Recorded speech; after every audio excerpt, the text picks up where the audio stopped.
Hello दोस्तों, स्वागत है आप सबका मेरे YouTube चैनल रोहिणी क्लासेस में। तो आज हम क्लास 12th की पॉलिटिकल साइंस का चैप्टर 3 का अगला पार्ट देखने जाने वाले हैं। हमने प्रीवियस पार्ट में पंचवर्षीय योजनाओं को हमने जो है बहुत अच्छी तरीके से देखा था।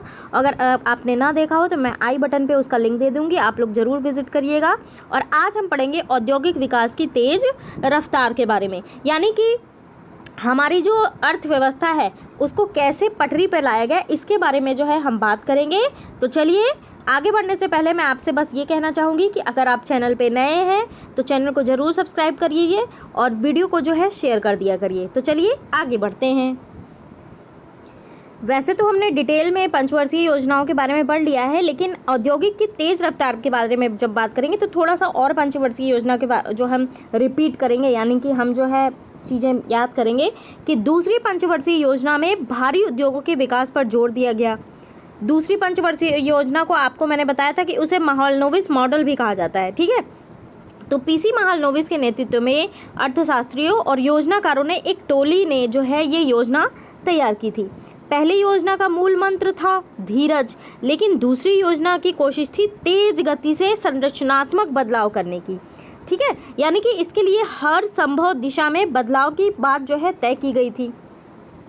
सरकार ने देसी उद्योगों को संरक्षण देने के लिए आयात पर भारी शुल्क लगाया। संरक्षण की जो ये नीति थी वो निजी और सार्वजनिक, ध्यान रखेंगे, प्राइवेट और जो है सरकारी गवर्नमेंट सेक्टर दोनों उद्योगों के लिए आगे बढ़ने में मदद मिली। चूँकि इस अवधि में जो है बचत और निवेश, ठीक है, बचत और निवेश दोनों ही बढ़ रहे थे और इसलिए ना बिजली, रेलवे, इस्पात, मशीनरी, संचार, ये सारे जैसे उद्योग जो है इनको सार्वजनिक क्षेत्र में विकसित किया जा सकता था। दरअसल क्या था कि औद्योगिकरण पर दिए गए इस जोर ने भारतीय अर्थव्यवस्था के विकास को एक नया आयाम दिया। बहरहाल इसके बाद भी कुछ समस्याएं थीं। भारत प्रौद्योगिकी के लिहाज से पिछड़ा हुआ था और विश्व बाजार से प्रौद्योगिकी जो है खरीदने में उसकी अपनी बहुमूल्य विदेशी मुद्रा खर्च करनी पड़ी। अब इसके अतिरिक्त आप ये देखिए कि उद्योगों ने कृषि की अपेक्षा निवेश को ज़्यादा आकर्षित किया। अब ऐसे में खाद्यान्न संकट की आशंका जो है अलग से सता रही थी। भारत के योजनाकारों को उद्योग और कृषि के बीच ना संतुलन साधने में भारी कठिनाई आई। तीसरी पंचवर्षीय योजना में क्या बताया था मैंने, तीसरी पंचवर्षीय योजना जो है कुछ खास अलग नहीं थी। आलोचकों ने ध्यान दिलाया कि इस समय से योजना की रणनीतियों में सीधे सीधे शहरों की तरफदारी होती नजर आ रही है। कुछ अन्य लोगों का मानना था कि कृषि की जगह उद्योग को प्राथमिकता देकर गलती की गई है। अब कुछ ऐसे लोग थे जो ये चाहते थे कि भारी उद्योगों की जगह कृषि आधारित उद्योगों पर जोर दिया गया। विवाद क्या था ये देखिए, शुरुआती दौर में विकास की जो रणनीतियाँ अपनाई गई उन पर बहुत बड़े सवाल उठाए गए। यहाँ हम ऐसे दो सवालों पर चर्चा करेंगे, कृषि बनाम उद्योग। देखिए, हम एक जो है बड़े सवाल से पहले ही परिचित हो चुके हैं। यह सवाल है कि भारत जैसी पिछड़ी अर्थव्यवस्था में कृषि और उद्योग के बीच जो है किस में ज़्यादा जो है संसाधन लगाए जाएं, ठीक है। कईयों का मानना था कि दूसरी पंचवर्षीय योजना में कृषि के विकास की रणनीति का अभाव था और इस योजना के दौरान उद्योगों पर जोर देने के कारण खेती और ग्रामीण इलाकों को चोट पहुँची। बात करेंगे अगर जेसी कुमारप्पा की, तो इन जैसे गांधीवादी अर्थशास्त्रियों ने एक वैकल्पिक योजना का खाका प्रस्तुत किया जिससे जो है ग्रामीण औद्योगिकीकरण पर ज़्यादा जोर था, ठीक है। चौधरी चरण सिंह ने क्या किया कि भारतीय अर्थव्यवस्था के नियोजन में कृषि को केंद्र में रखने की बात की। बड़े सुविचारित और दमदार ढंग से इन्होंने उठाई थी और चौधरी चरण सिंह जो थे वो कांग्रेस पार्टी में थे और बाद में उससे अलग होकर उन्होंने भारतीय लोक दल नामक पार्टी बनाई। उन्होंने ये कहा कि नियोजन से शहरी और औद्योगिक तबके समृद्ध हो रहे हैं और इसकी कीमत किसानों और ग्रामीण जनता को चुकानी पड़ रही है, ठीक है। तो कई अन्य लोगों का सोचना था कि औद्योगिक उत्पादन की जो है वृद्धि दर तेज किए जाए, ठीक है। तेज किए गए बगैर जो है गरीबी के मकड़ जाल से छुटकारा नहीं मिल सकता। यानी कि इन लोगों का तर्क ये था कि भारतीय अर्थव्यवस्था के नियोजन, यानी कि जो प्लान बनाया जा रहा है, इसमें खाद्यान्न के उत्पादन को बढ़ाने की रणनीति अवश्य अपनाई गई है। राज्य ने भूमि सुधार और ग्रामीण निर्धनों के बीच संसाधन के बंटवारे के लिए कानून बनाए। नियोजन में सामुदायिक विकास के कार्यक्रम, सिंचाई परियोजना पर बड़ी रकम खर्च करने की बात मानी गई थी। नियोजन की नीतियां असफल नहीं हुई, दरअसल इनका कार्यान्वयन जो है ठीक तरीके से नहीं हुआ। क्यों? क्योंकि भूमि संपन्न तबके के पास सामाजिक और राजनीतिक ताकत ज़्यादा थी।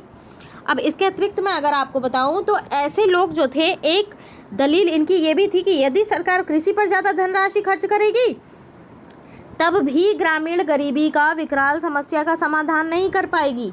दूसरा विवाद, निजी क्षेत्र बनाम सार्वजनिक क्षेत्र, यानी कि private sector versus government sector.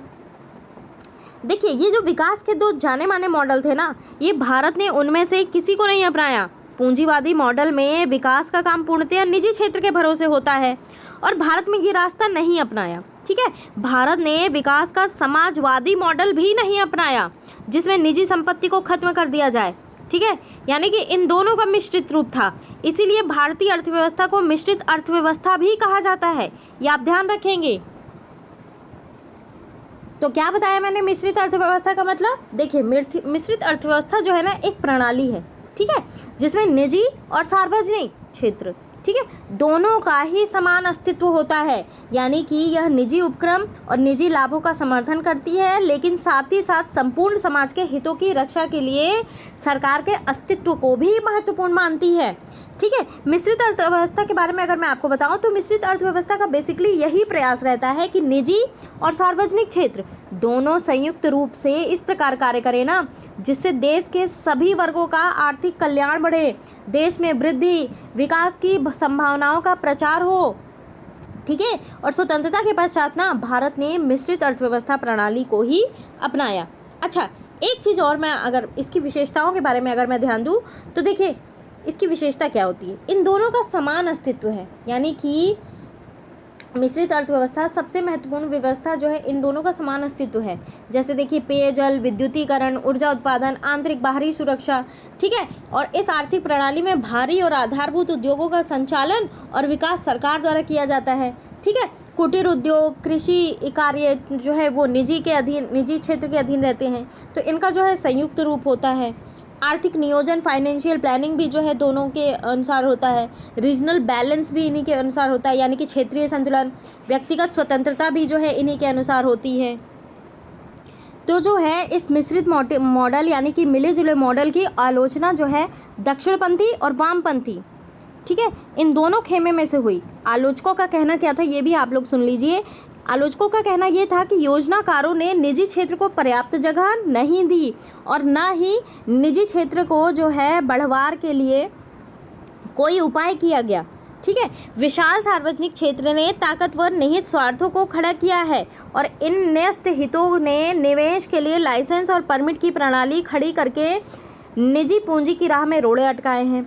अब इसके अतिरिक्त सरकार ने ऐसी चीज़ों के आयात पर बाधा जो है आयत की है जिन्हें घरेलू बाजार में बनाया जा सकता है। देखिए, ऐसी चीज़ों के उत्पादन का बाजार एक तरीके से प्रतिस्पर्धा विहीन, यानी कि उनमें कंपटीशन की भावना ही नहीं थी। ठीक है, और इसकी वजह थी निजी क्षेत्र के पास अपने उत्पादन की गुणवत्ता सुधारने और उन्हें सस्ता करने की कोई हड़बड़ी ही नहीं रही, क्योंकि कंपटीशन था ही नहीं। तो क्या मतलब है ना, सरकार ने अपने नियंत्रण में ज़रूरत से ज़्यादा चीज़ें रखी हैं और इससे भ्रष्टाचार और अकुशलता बढ़ी है। दूसरे टाइप के आलोचकों का क्या कहना था? दूसरे टाइप के आलोचक जो है वो ये सोचते थे कि सरकार को जितना करना चाहिए उतना उसने नहीं किया।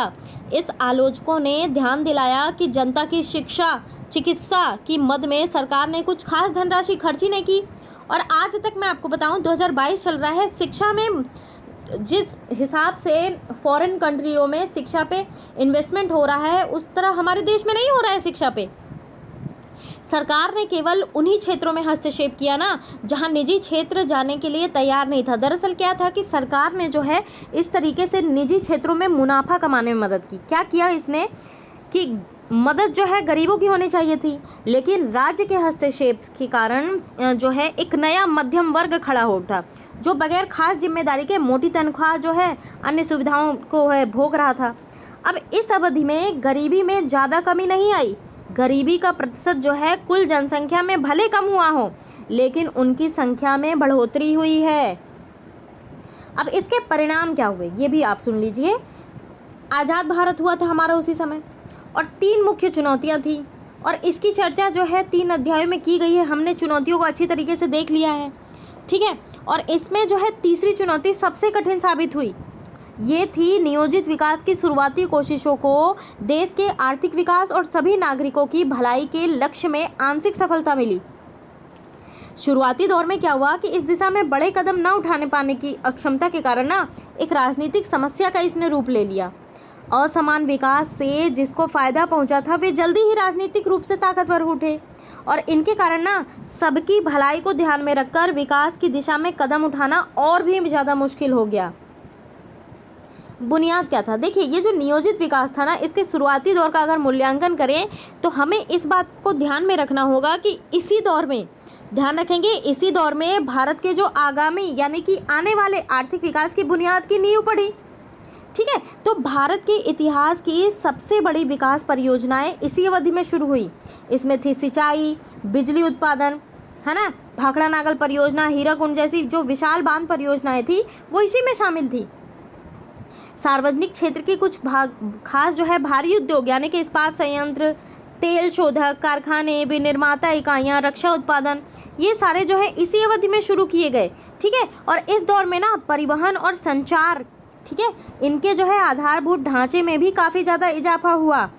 बाद के समय में कुछ विशाल परियोजनाएं का खूब आलोचना हुआ, फिर भी बाद समय में आर्थिक समृद्धि जो है इस बुनियाद के बगैर संभव नहीं हो पाती। ये बात आपको सोचना होगा। बात करेंगे अगर हम भूमि सुधार के बारे में। देखिए, जहाँ तक कृषि क्षेत्र का सवाल है, इस अवधि में भूमि सुधार के गंभीर प्रयास हुए। इनमें सबसे महत्वपूर्ण और सफल प्रयास था जमींदारी प्रथा को समाप्त करना, जो कि एक सबसे बड़ी कुप्रथा थी। और ये प्रथा जो है ना, ये प्रथा जो थी अंग्रेजी शासन के ज़माने से ही चली आ रही थी, और इसे ख़त्म करना बहुत ज़रूरी था।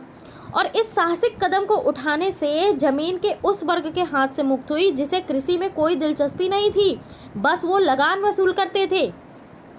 और इससे क्या होता था कि राजनीति पर दबदबा कायम रखने से की जो है जमींदारों की क्षमता भी घटी। जमीन के छोटे छोटे टुकड़ों को एक साथ करने के प्रयास किए गए ताकि खेती का काम जो है सुविधाजनक तरीके से हो सके, और ये प्रयास भी सफल रहा। भूमि सुधार की 2 अन्य कोशिशों को थोड़ी कम सफलता मिली। हालांकि इस बात के लिए कानून भी बनाए गए हैं, मैं आपको कानून के बारे में भी बताऊंगी कि कोई व्यक्ति अधिकतम कितनी भूमि अपने नाम रख सकता है, लेकिन जिनके पास ज़्यादा ज़मीन थी उन्होंने इस कानून को तोड़ जो है खोज लिया। ठीक इसी तरह जो काश्तकार किसी और की ज़मीन बटाई और जोत बो रहे थे, उन्हें भी ज़्यादा कानूनी सुरक्षा प्रदान की गई, लेकिन इस कानून पर शायद ही कहीं अमल हुआ हो। तो मैं अगर थोड़ा सा कानून के बारे में आपको अगर बताऊं तो इस कानून में क्या था ये भी आप लोग जान लीजिए।